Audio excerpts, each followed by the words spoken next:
It says we're live. Yay. Hi, everyone. It's Krista. Let's see. Do we have the green dots? Do we see? Does it say anything? Is this on? This is on. I don't know.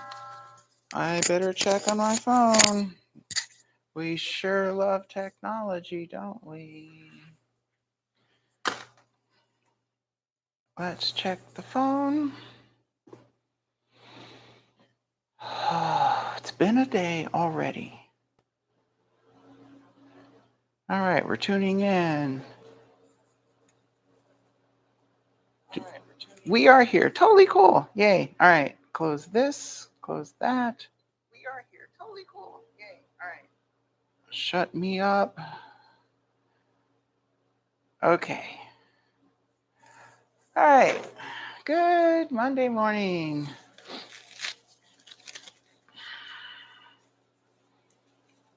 So yeah, on the screen, which is right there, you can't tell, is the YouTube thing, and it has these little dots that are indicative like microphone levels, and yeah, they're not showing their little green dots like they normally would.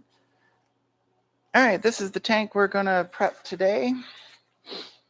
We're gonna trim a little bit of the flash, and then we're gonna get set up for the router and go after it.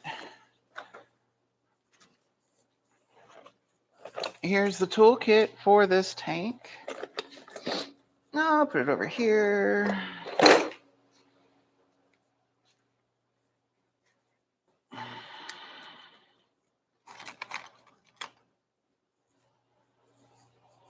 So I like to trim the areas, kind of the danger areas, before we do the testing. So I'm not using an X-Acto like near where the O-ring goes. So the O-ring goes just inside of where the little brass bushings are. Or actually they're inserts, threaded inserts. And this part's always a little tricky through here. Yeah, I just sort of like it to look good.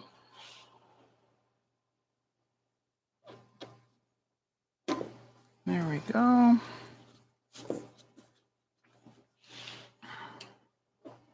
And the edge of the router climbs up onto this top part, so I like to get it less of a trip hazard, I guess you could say. And you'll see what I mean in a minute.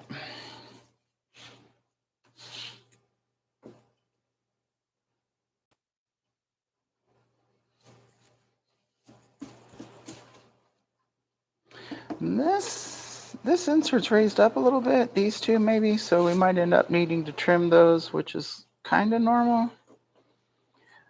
It's kind of strange how rotational molding is like super not precise, but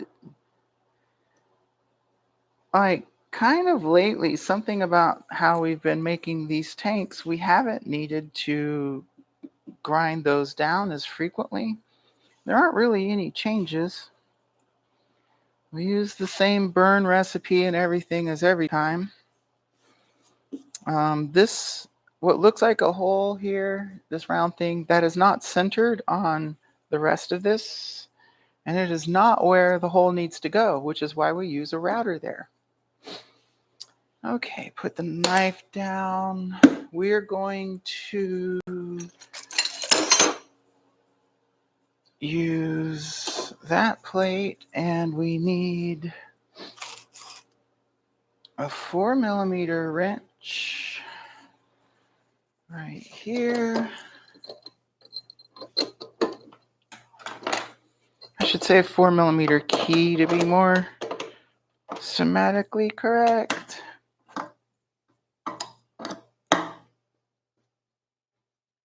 Oh yay, somebody's watching, keeping me company. Thank you.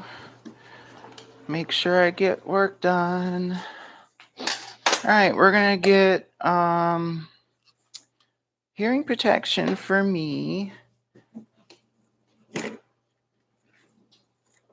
Let's see how this position goes.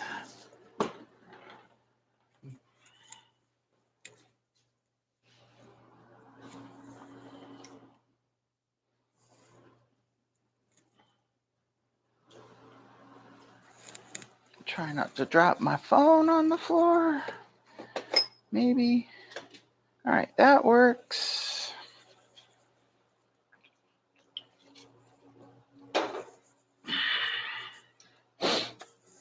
We use this router, because we're bought in with batteries, but also it was $60 and it's fairly portable.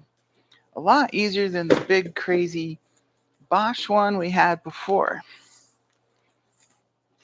Okay, we got to strap down the tank to keep it sorted still.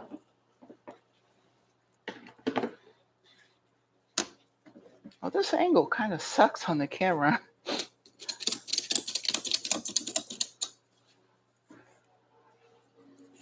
We'll see if it comes around. It might. Well, at least there's people. Oh yeah, warning, that gets loud. More loud coming.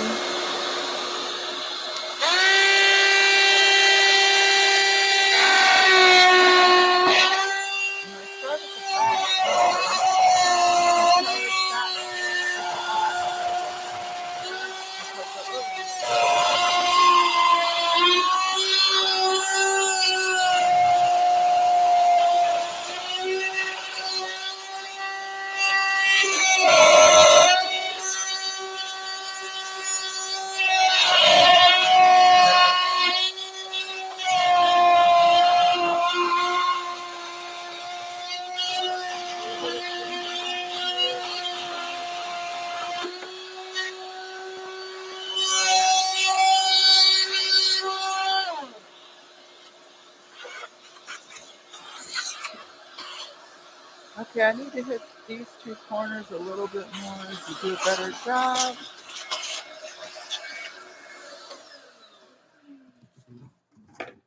So we're going to use both hands and try to just, the spot where it climbs up on this nub always, it just doesn't quite get perfect.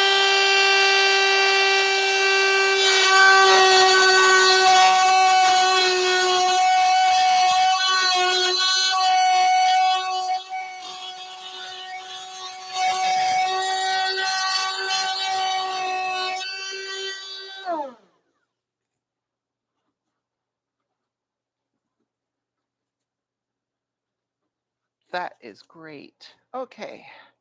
A little more vacuum to get the chips up. So all this prep of the tanks makes so much. Oh, hey, thanks for watching. We have a comment on the live. But all these steps makes all these chips fly, and there's so many chips. And I'm assuming you can still hear me because this microphone is pretty incredible.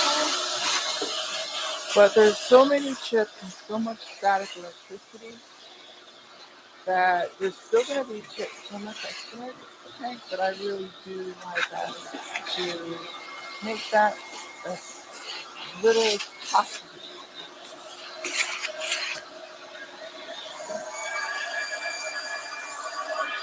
Seriously. So you can't just go after the chips on the inside with the full width, but use this little thing because like vortices form and it pushes stuff away.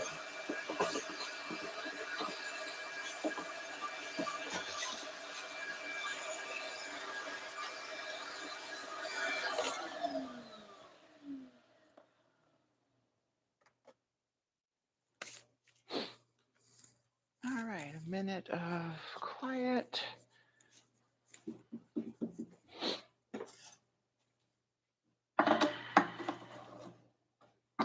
So I think we have about 1,200-ish of these tanks in the field.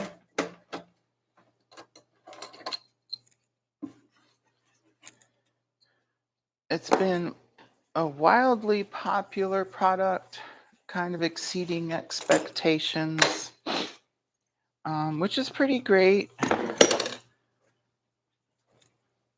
Now what I'm going to do is kind of tidy up this area with the knife. Like I said, I don't want to come up here at all.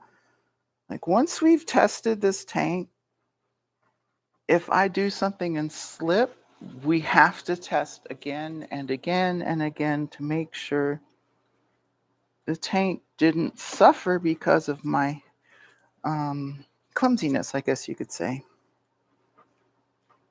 So maintaining tool discipline, super important. Hey, there's a Nikki.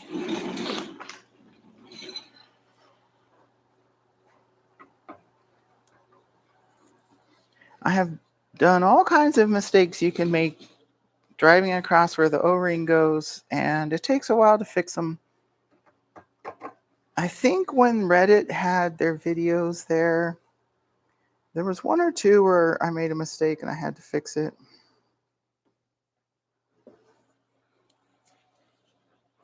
We have a spare tank, so it'd be hard to say how long it took. If I drug across with the point, I'd probably just go get a spare tank.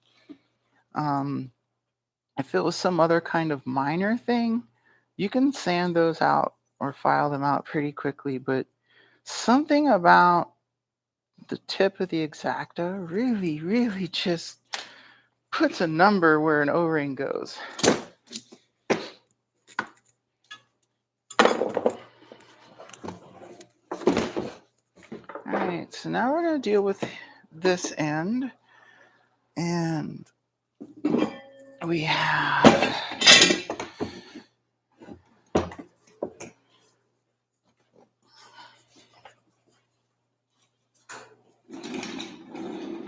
I love that dress. Aw. And your fun socks. I like the little bow up here. Just makes me think of like a sexy secretary.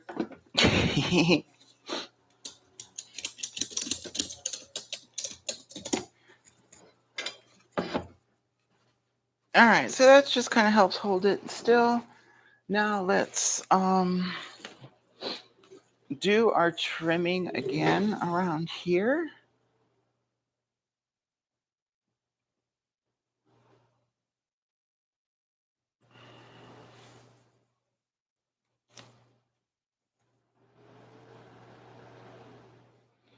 So there's an occasional issue where a bubble will form near inserts, and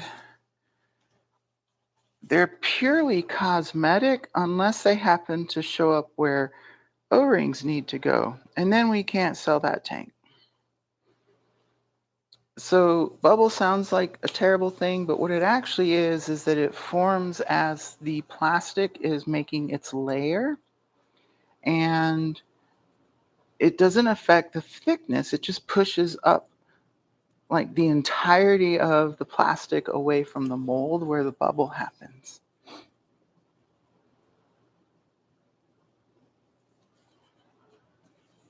Okay, we're going to leave a little bit of a ridge here to help protect the flat part. We don't need to trim around the vent hole because the router will take care of that section.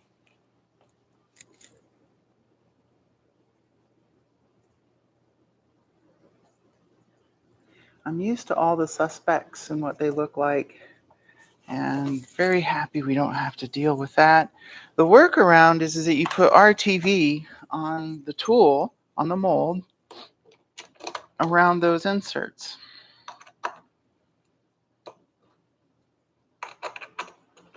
And so all the workarounds I learned from people in the industry. So technically, I don't have a whole lot of experience. However, I have proficiency at the hardest tooling there is to run, which is our tools. So it's this kind of juxtaposition of I do really hard things well, but I don't have a whole ton of experience of what can go wrong until it goes wrong. But I've kind of learned a few things in the last 15 years, and I'm pretty good at this whole molding thing. Oh, and we are hoping to transfer the molding machine and our tools to somebody else so that they can continue supporting these products. And we're not really quote unquote selling it per se because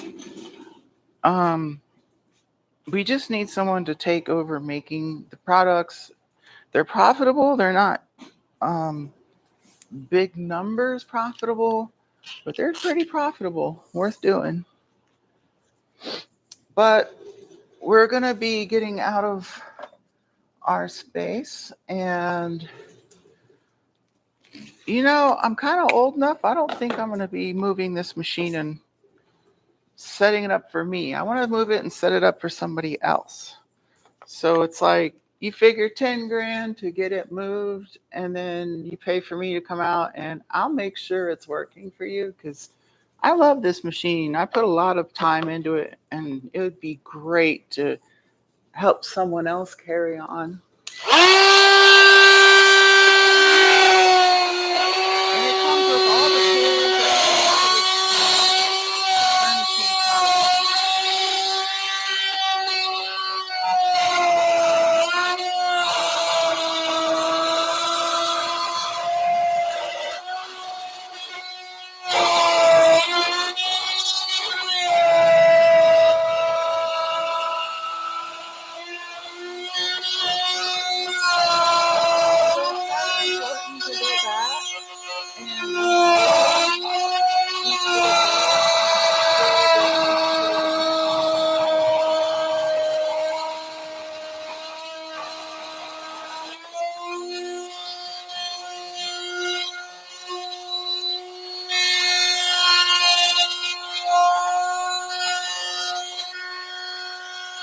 I didn't turn the vacuum on. No wonder why it didn't work. That was kind of a blur.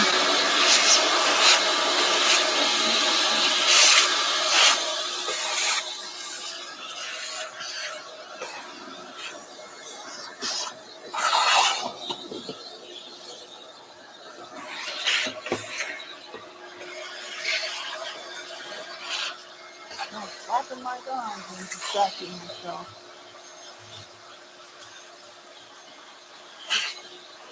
What do they call it? Jaw wagging?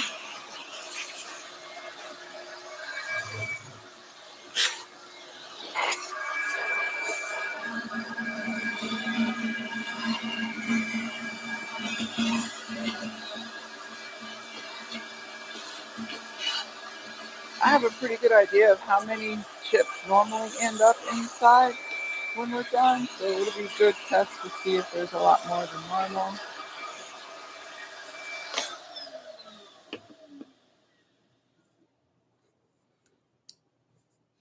But yeah, we bought this oven.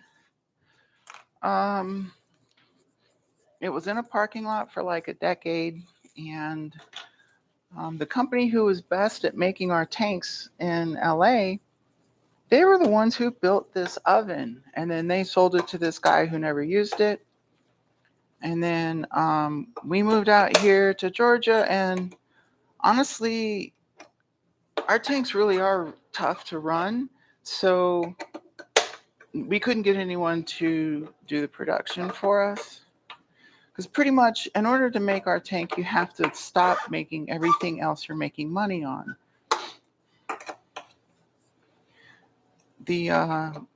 Most people with molding machines are counting on having a bunch of tools, and they're running high production. So you can only make like one part an hour in normal rotational molding. If you need more than one part, you need more than one cavity in your tool.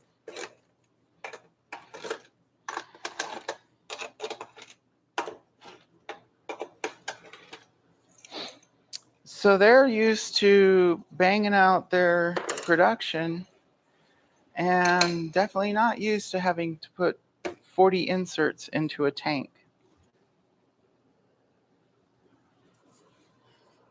I have a knife somewhere. I didn't put it back where it goes. Oh, here it is into the front.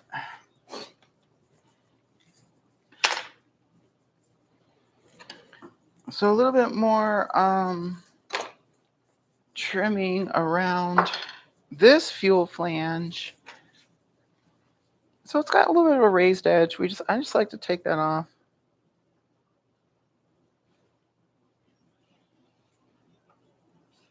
Overall, the finish is a little bit better than the other hole.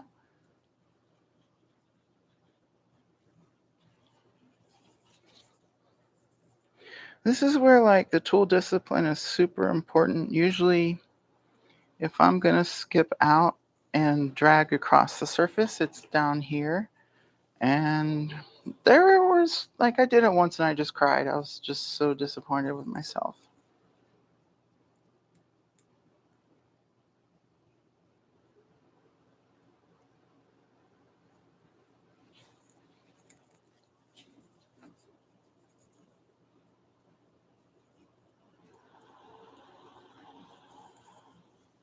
We might have cut that corner a little bit, but we'll find out in a second.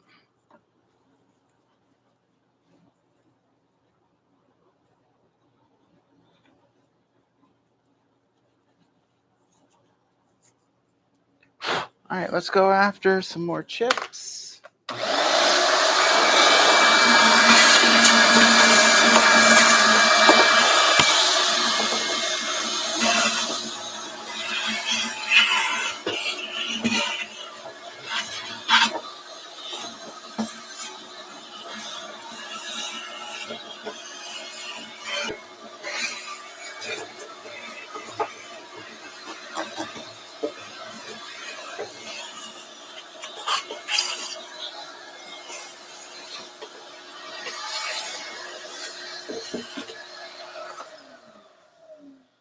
And now it's time to set up and do the testing.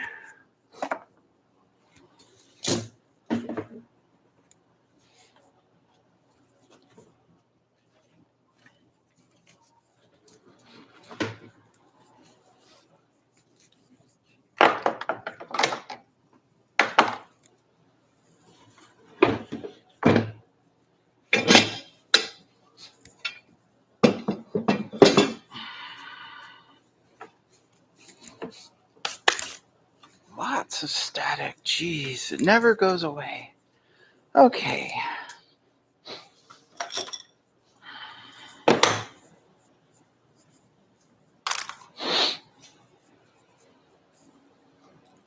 So we use OEM fixtures on the filler and pump flange. This is actually an Aprilia fuel pump flange, but it's made by Bitron, the same company that makes fuel systems for almost everything European and motorcycle. So it's the same casting, and you can see the other hole where the other fitting goes for Ducati has the same hole here. That would be for the wires. I just plugged this with a rubber plug, same as the one port there. I use Phillips head screws because it's just so much faster than trying to finagle a hex key in and out of the fasteners. That, and nobody has 10 millimeter. They're gone. They're extinct. They're all lost.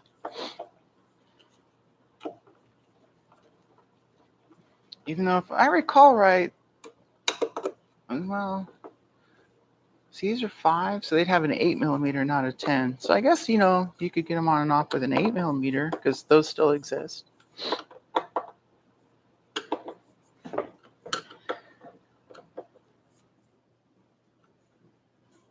Thanks, user 3762. We appreciate you on the live chat. I turned live chat replay on. I mean, pretty rare folks watch, honestly. Kind of cool when we do get folks watching.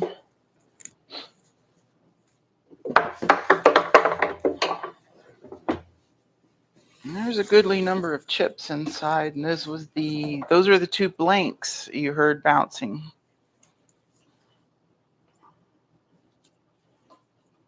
I want to make this little thing go away. Be very careful.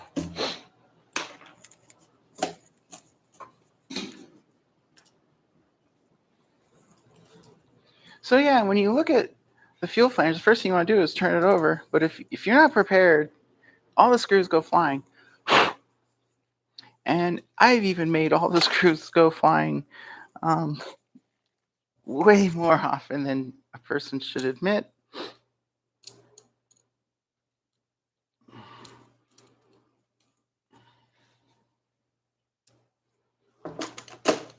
So this is a OEM fuel flange, filler flange we got from eBay.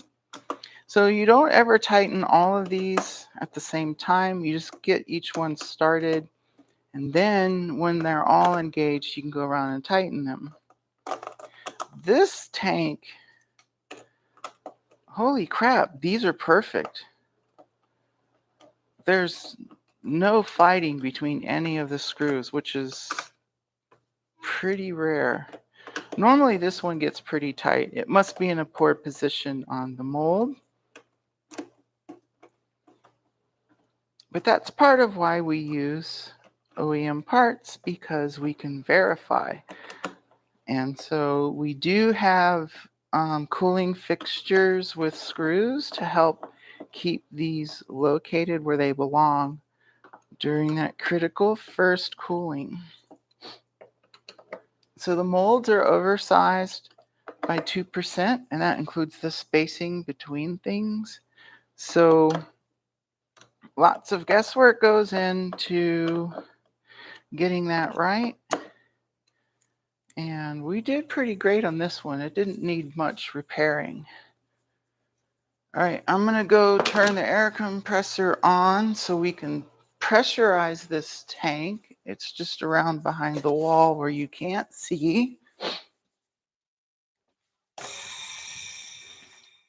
Okay. Open the water tank, which is a trash can. This is the pressure rig. Can you see it? Maybe almost. Anyway, it's a 5 psi pressure regulator. We have a needle valve to let air in. Kind of a special, different connector that's different from shop air. Because if you just plug shop air onto here, it's going to, like, this piece blows out at 20 psi. So you don't want to do that. And then a little exhaust valve.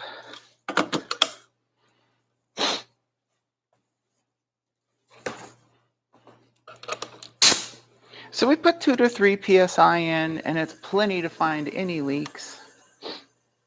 It gets real obvious real quick if you've got a leak when there's air in the tank pressurizing it. Okay, so that right there is where I'm going to dunk the tank.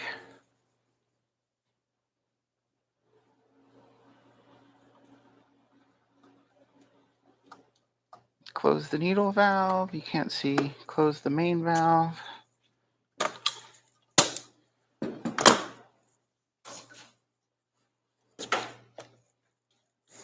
Pull my sleeves up.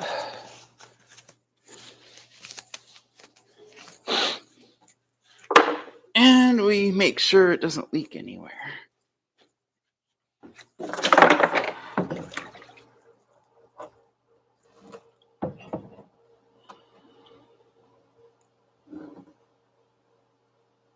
Nice. We're not getting a leak from that raised insert.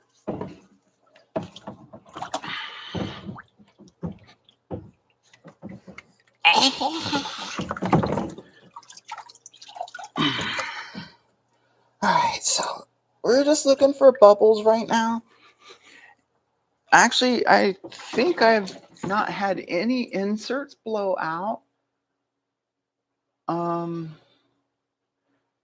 But I have had like a couple instances where we needed to do a repair, like there was a hole here once.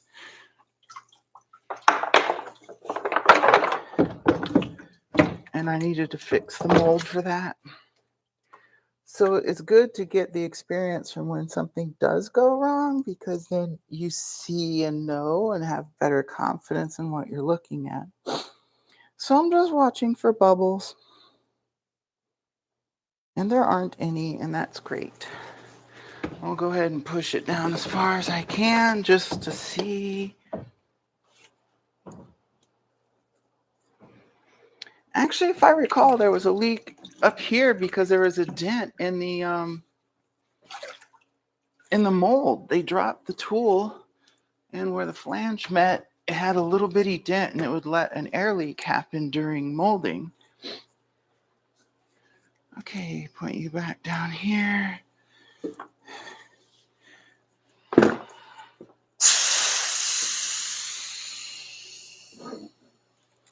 Put this where it's safe, aka away from me.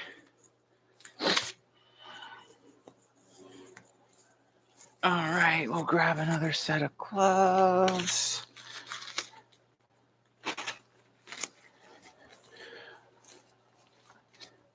So I'd say, like, of the 100 tanks I've done, probably 30 have needed a Dremel to take down the inserts at those two spots.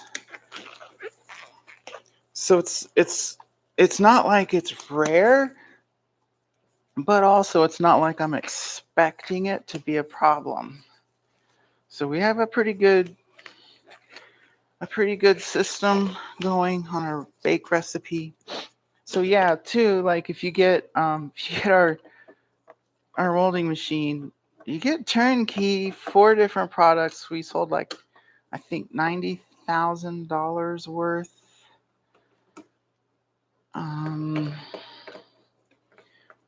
I made a post on the Facebook. The numbers are there. I can't remember them now.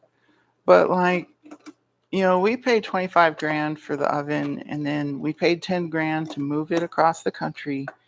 And within the first year, the oven paid itself back.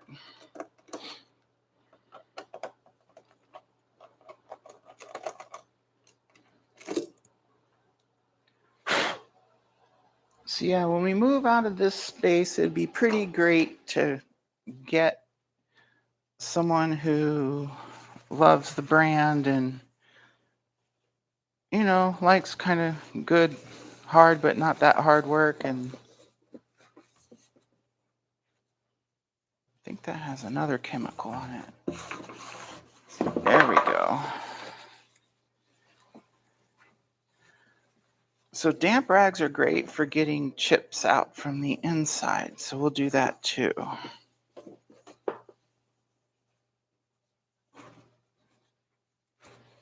But I want to get all the water gone before I run the vacuum again. I just try to not mix wet and dry.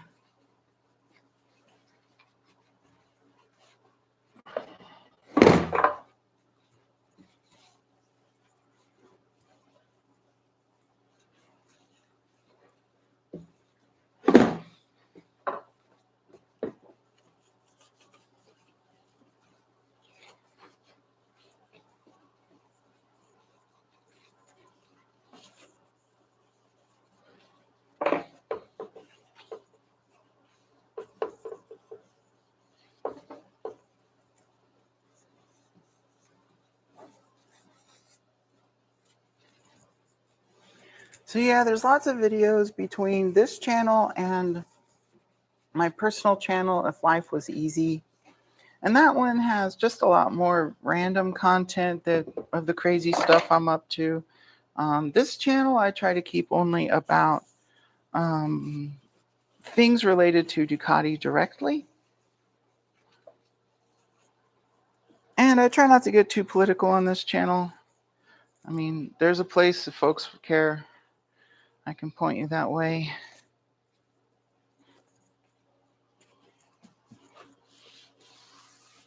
Otherwise, this is just about our bikes and smiles on our faces. Oh, I didn't take off the other cover.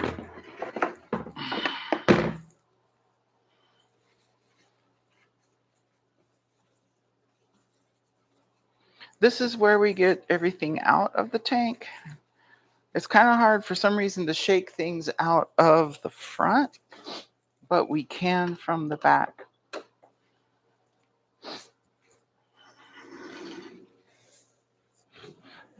So when you go to put this cover on, you start with this screw towards the outside, and then you work your way across, and vice versa for taking off. You go the opposite.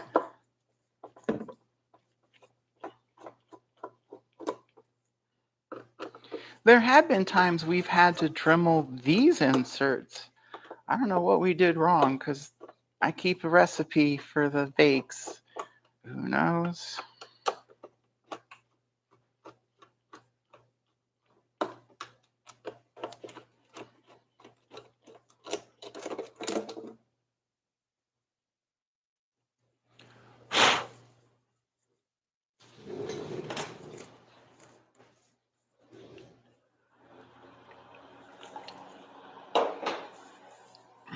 I can see a lot of dust.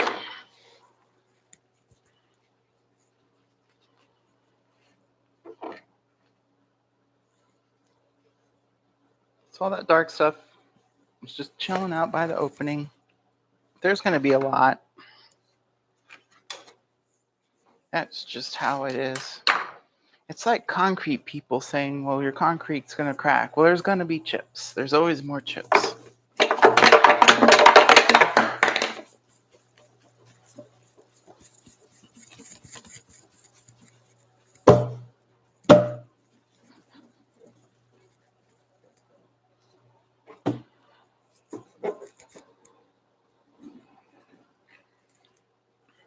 This one gets tossed.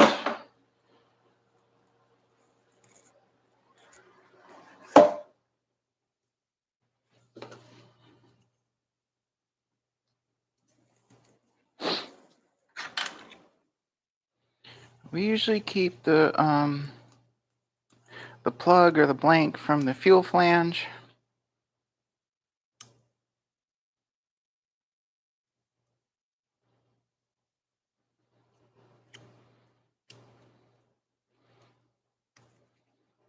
I mean, it used to be we had to worry a little bit about if a tank was cross-linked enough, and that was before I took over. They're cross-linked enough now, I'll guarantee you that. So if the cross-linking doesn't happen enough, when you freeze these, you can freeze them overnight and then come back and hit them with a hammer and they'll shatter. So cross-linked plastic will not shatter. It doesn't really crack. You can tear it, you can cut it. But that's about it.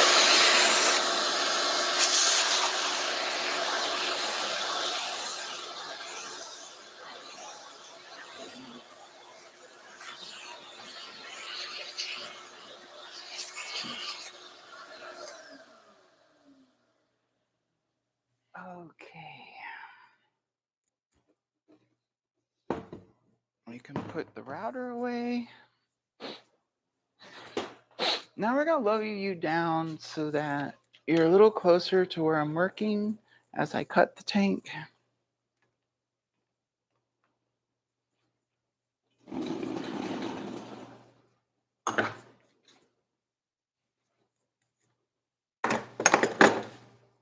And I just want to sweep the chips real quick. I hate driving over irregularities on the floor.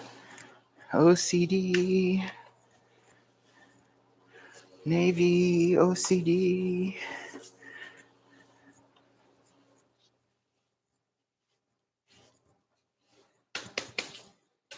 Okay.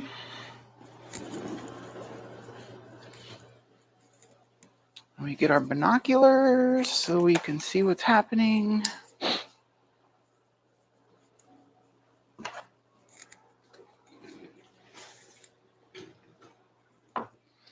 So when I'm let's see what you can see. There we go. When I'm cutting, I try to go from the higher part to the lower part. And so from the higher to the lower, that works best for me. I mean, everyone's psychoses are different, so maybe something different will work better for someone else.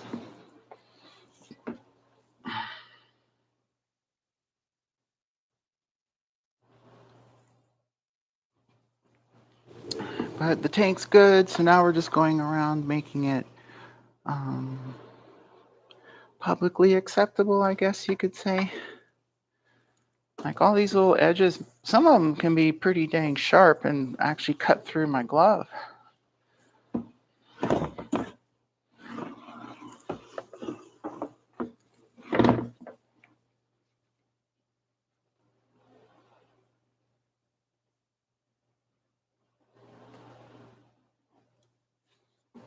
So yeah, I think minimum shop space you'd need for the oven would be 30 by 40. You need 208 3-phase, or more. You can do 208/220/30, I guess, kind of low voltage, or you can rewire things for 480. A couple of pieces of equipment are kind of 220 centric, but it was 220, or it was set for 480 before I got it, and then I made it work for 208 because that's what we have here. And I wasn't going to pay for more power.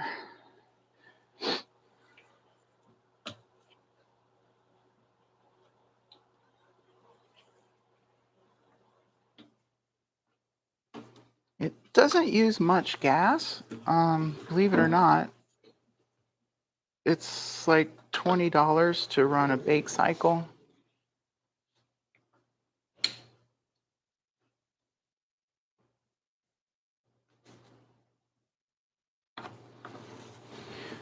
Pretty much the high, we have a pretty high retail price on these because we do have a no questions asked warranty, and plus we just don't do enough volume to give these things away. So technically they're ridiculously profitable, but that just means small business can not lose money making them. A little sharp bit here somewhere.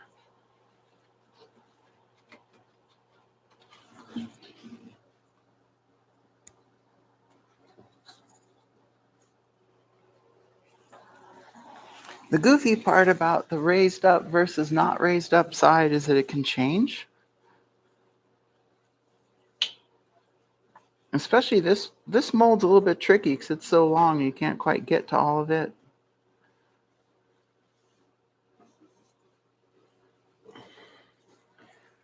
So it's not like I'm going to go, oh, let me reach arm's length in and try to fix this spot right here. It's like, nope, not going to happen. If it works and sells, we are not fixing it.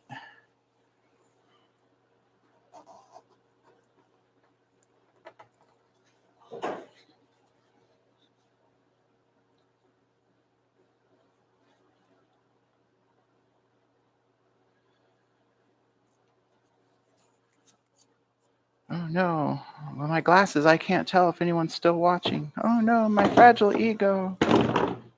Okay, what's this? This little point has been stabbing me.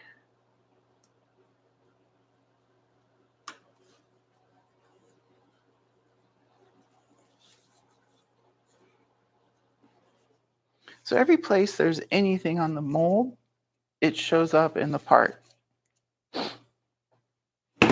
Every scratch, every ding, every thing.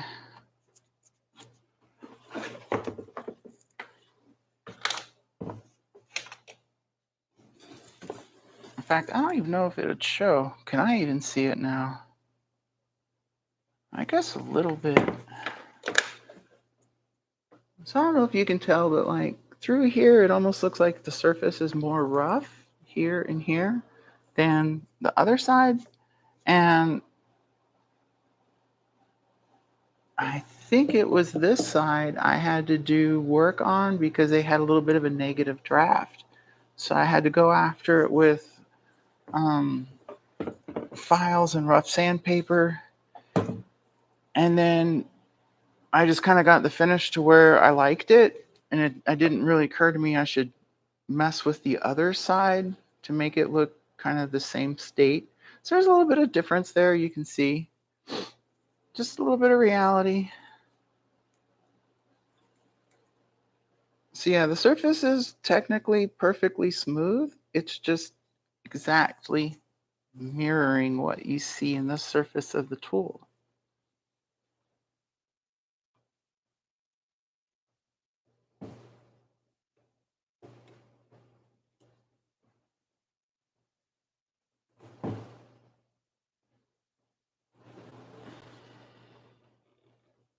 Eh.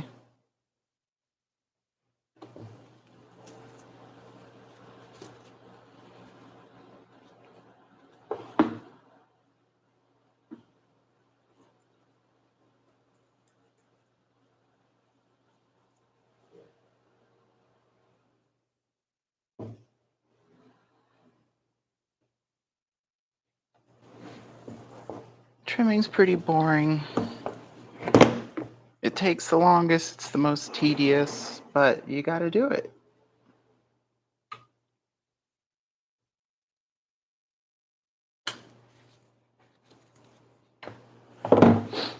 It's so weird, like I've done these tanks, these exact same tanks, exact same trimming so many times, but some days it's like, am I just all thumbs today or what?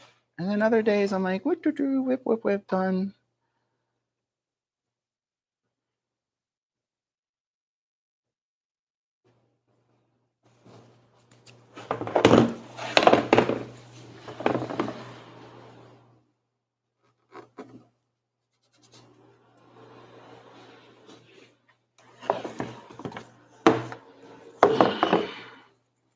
I always forget, how do I position things and stuff? It's like whatever it takes to get the angle so you can see both sides of the seam.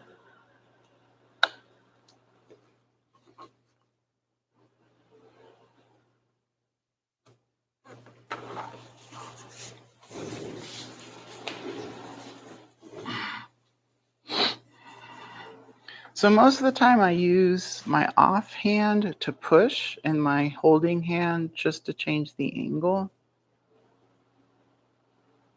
And that helps prevent flyaway. So, it's more control, plus if you're not susceptible to flyaway as bad, maybe you won't cut yourself.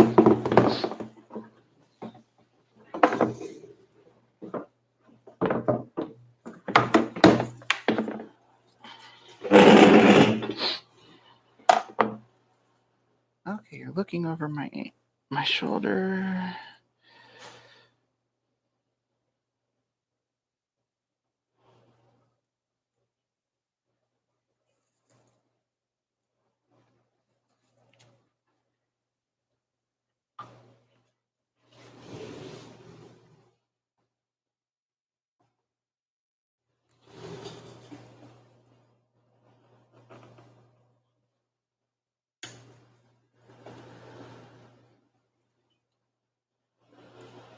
That was me checking on y'all's comments.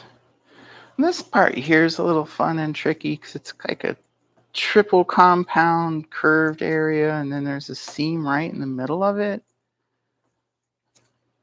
And I like to just get that flat because it looks professional. Plus you have a piece of fairing that goes there.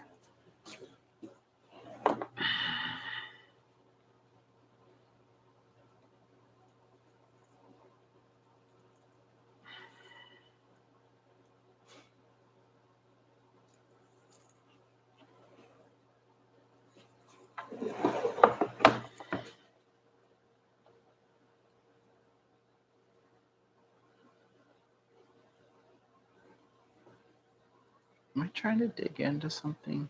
Yeah, I got it. Perfect. And I meant perfect in a good way, not in the vice grip garage way.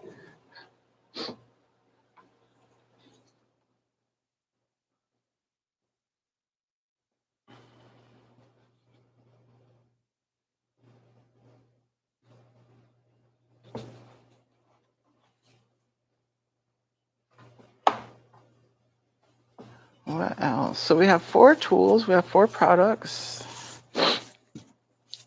over the last 2 years, I know we've sold 15 MH51s, and that was our first tank that got us started for the Halewood replica pipe. MH900 Evoluzione. I can't believe we sold 15 of those 20 years after those have stopped production. So pretty much every time a new dealer finds out about us and our tanks, we sell a new tank. Initially, I thought we'd sell like maybe 100 the first few years and then maybe 100 all the years after that. I think we've done 300-ish, maybe more. It's pretty insane.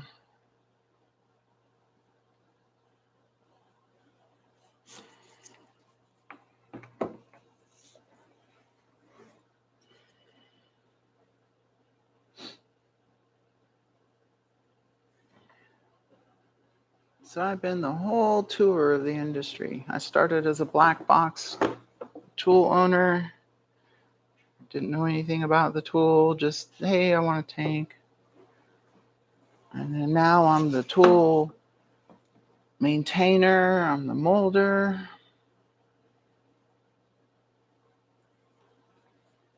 The prepper.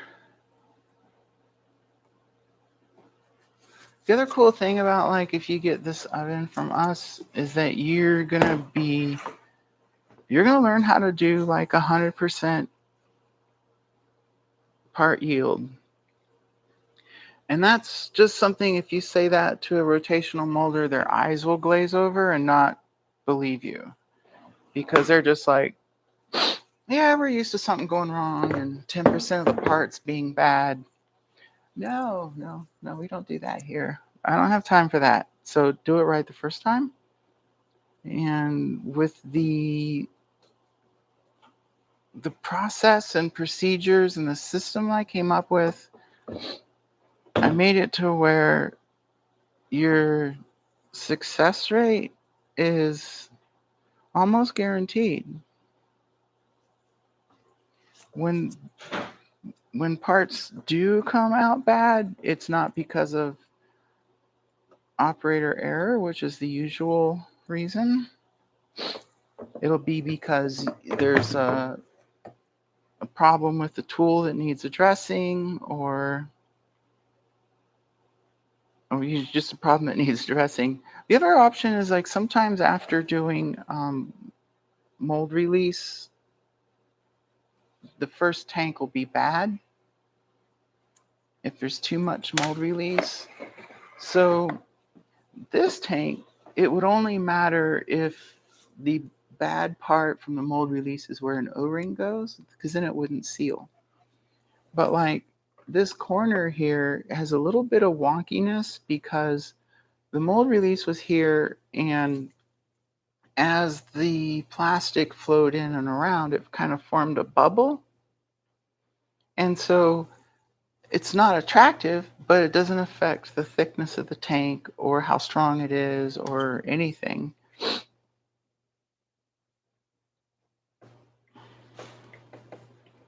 So I'm just a little bit aggro with the mold release because in order to apply release, you have to basically devote a production cycle to just that. And it's like, no, I want to make tanks if I'm going to run the oven.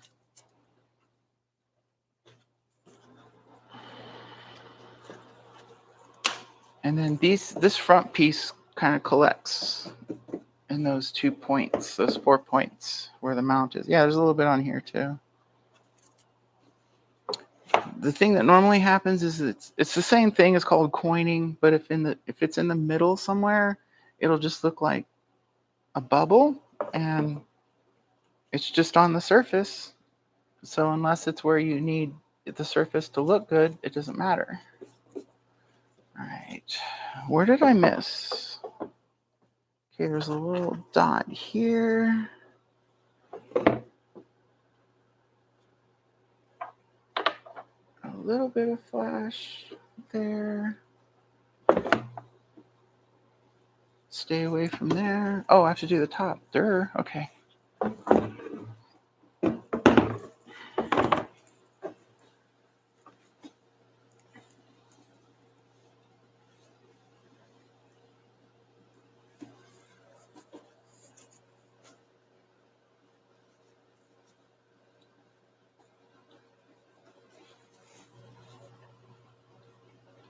Now the seat hooks in here, so I try to get in there really well.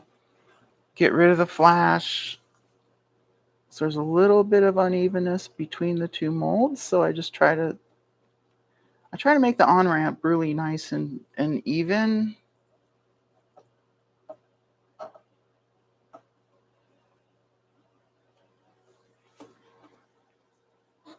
Now here I'm going freehand and not backing up with my thumb.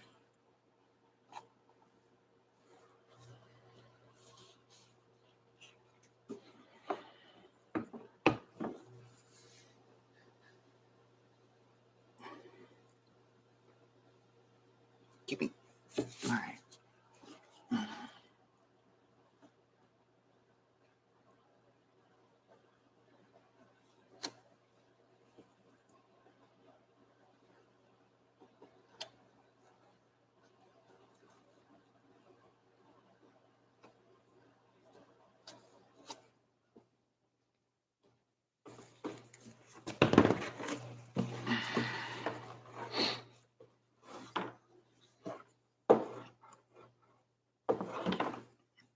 Sometimes I can hook.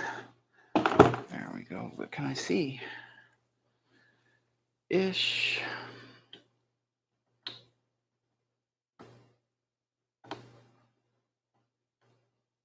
So same as on the top, I kind of want to make a good on-ramp. So when the seat goes in, it doesn't try to catch on anything.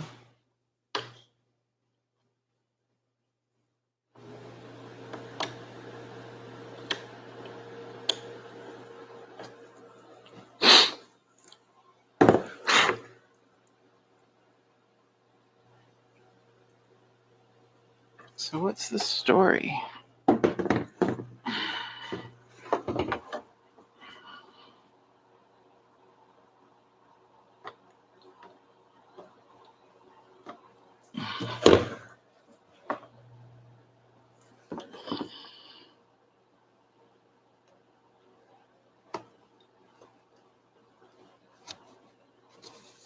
There we go. That's great.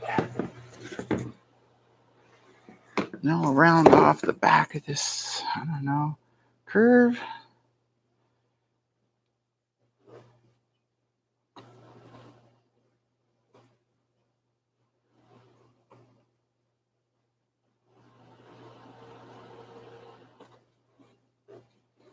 Yeah, the folks who made this tool, I checked on Google and they're not in business after COVID.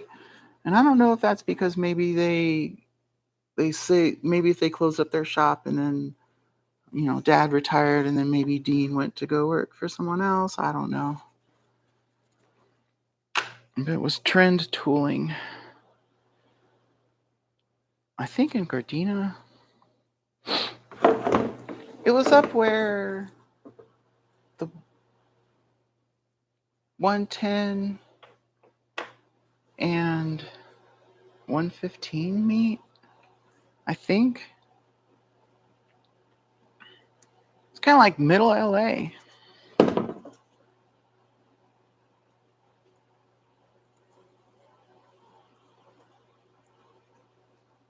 That was another thing folks just couldn't believe in the industry.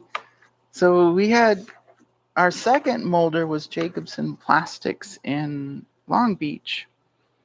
And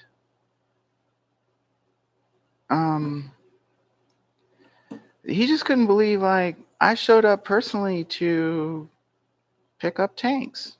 Like 52 of these will fit in a Chevy Astro. I'd be shocked if you could get 54.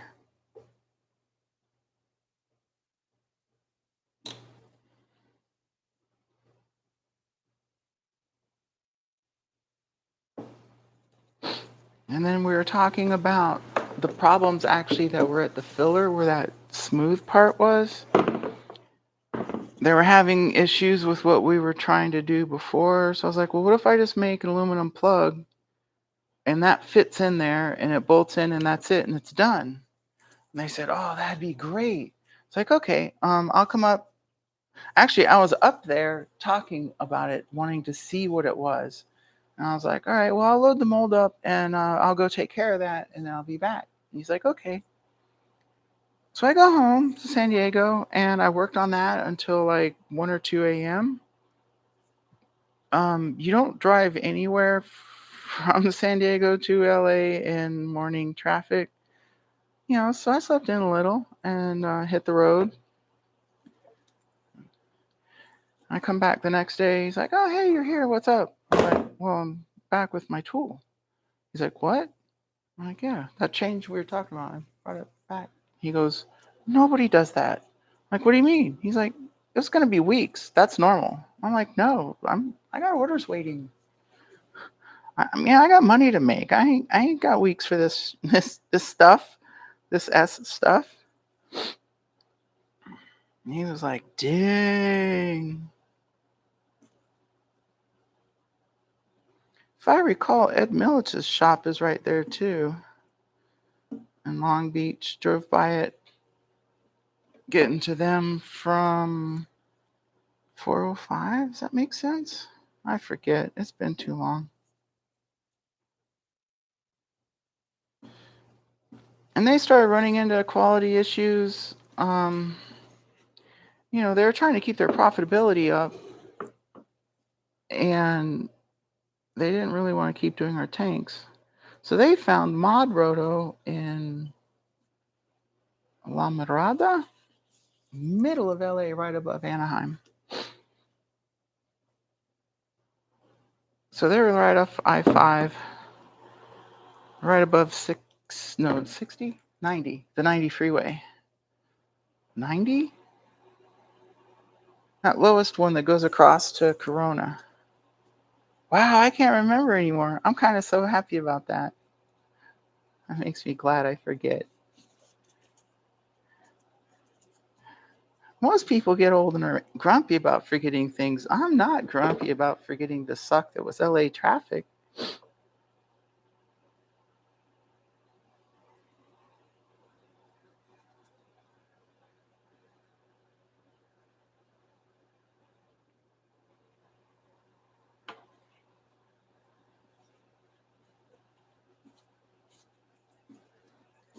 All right, did we get everything?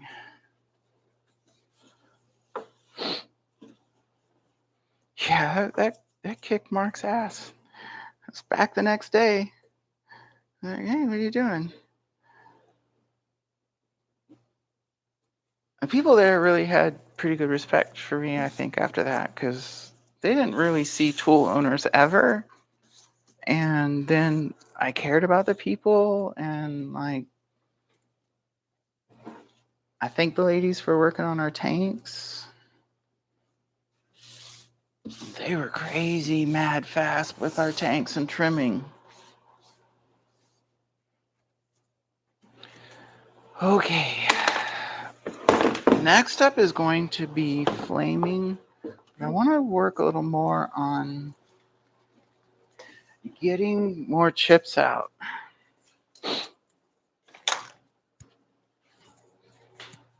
I think it's really it made a bit of a impact not having the vacuum on that time. So I'm sorry. This one might go out with a few more chips than normal. Now you do have a good pre-filter on the tank or on the pump, so that'll prevent the chips from making problems.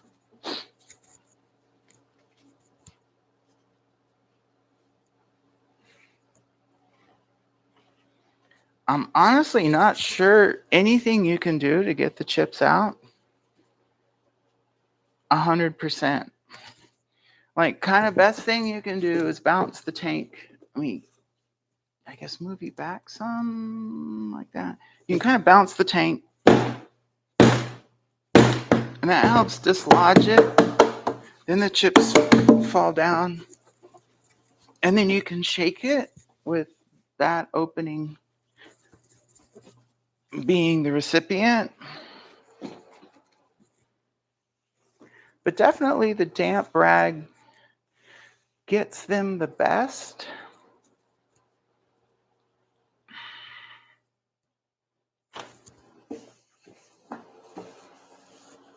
It like deionizes the static cling or something.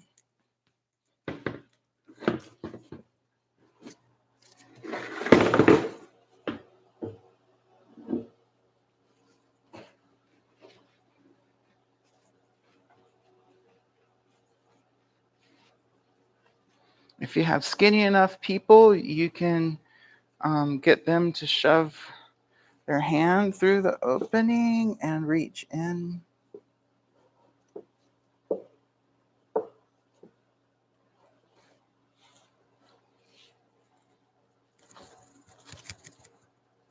Sometimes when we send things to our overseas distributors, if they get one of these tanks, we might fill it up with parts just so that they can get the most possible items in the smallest possible box.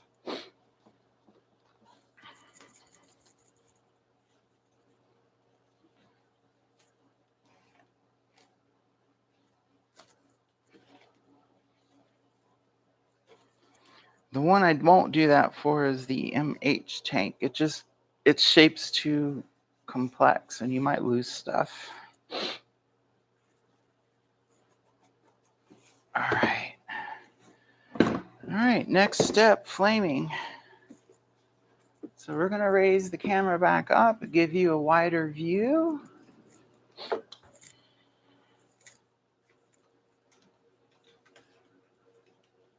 Oh, you're twisted.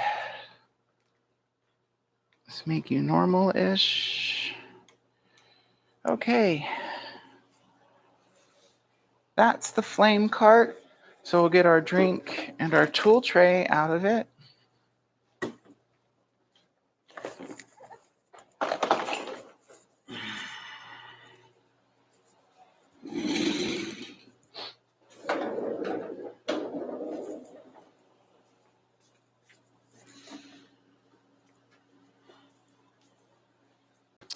Oh, you know what? There's one spot I want to trim. So this hole and in the middle of that other one, those are where vent tubes go. And the inside edge is a little sharp. So I want to, like if you reach your hand in and you grab it, you shouldn't feel something sharp. So let's go ahead and very carefully, with maximum tool discipline, work on that sharp edge.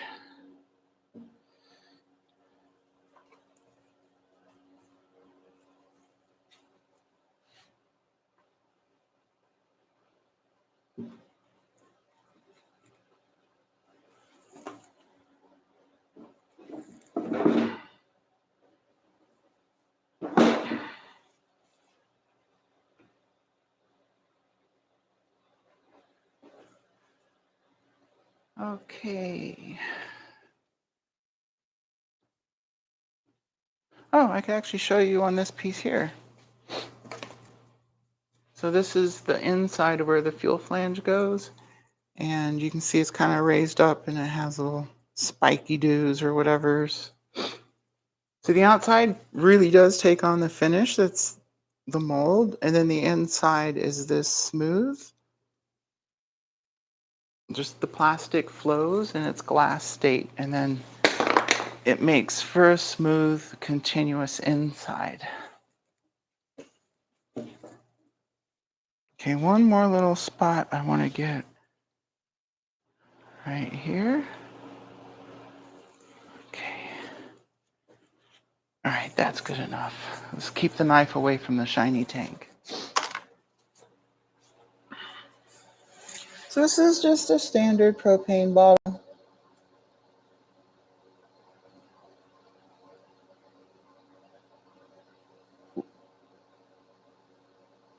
With a very sensitive safety valve.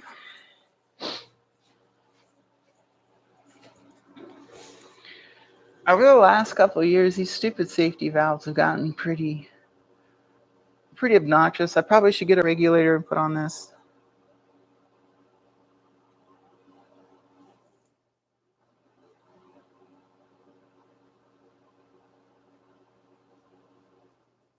Dang, that thing's not going to reset.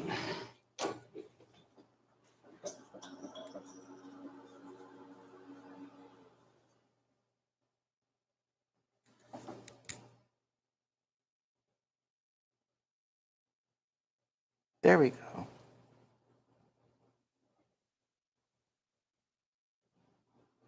I could hear it hissing.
There you have it. What happens with the flaming is that it changes the surface a little bit. Polyethylene, when it's cross-linked, doesn't actually melt. You can straight up torch it and cook it to burn it, basically rendering plastic version of charcoal. But you can't melt it and reflow it. You have to chop it up to recycle it. So when you do the flame, it brings the surface texture down and makes it a little darker. Oh, I need to get the date dial. I did not trim around the date dial, and I saw that. And I don't want to forget.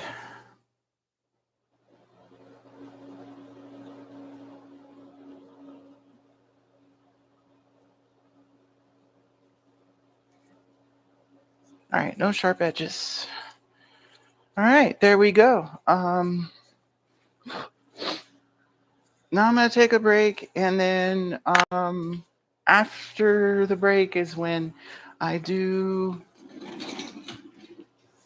What do I do? I will write the part number onto the tank. So to be, is it DOT compliant? Geez, it's been 20 years since I actually read the spec.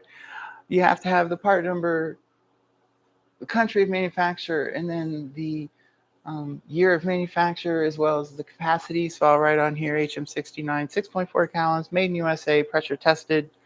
And then I put the exact manufacture date too. And this one was made in, it was 10/12 of 22. So it's a few months old. I think there's one more over there that we've got in backup stock before we have to bake more. So there you go. There's getting the HM69 tank from the mold, from like being molded to for sale. Let's see, what does the flame treatment do to the plastic? Yeah, it just changes the surface texture a little bit. You might see it get darker. It'll make some scratches go away. So they do that, or they always do that, and then it's not necessarily required, but it does make it look a little better, so we do it too. So yeah. All right, let's see, is that it? Okay, well, thanks a lot for watching, and that'll be it for now.